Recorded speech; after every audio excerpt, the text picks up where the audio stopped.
วันนี้ครับผมวันนี้เราจะมารีกิฟต์เฮลแฮมเมอร์กันนะครับซึ่งกิฟต์นี้เนี่ยจะใช้ได้เฉพาะตัวของเฮลแฮมเมอร์เพราะว่ามีสารพิเศษต่างจากสีปกติที่เป็นสีแดงแบบนี้นะฮะผมเอามาใส่สลับกันนะทุกคนนี่ครับ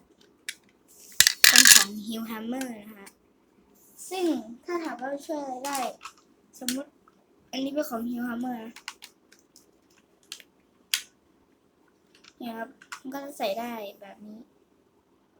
นะฮะแต่ว่าไม่มีตัวของเบิร์ดนะซึ่งมันก็จะมาลองกันเซวิต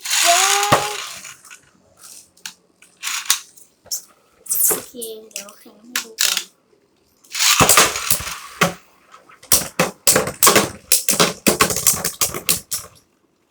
ก็อาจจะกาดอย่างนี้นะฮะโอเคไปแล้วปุย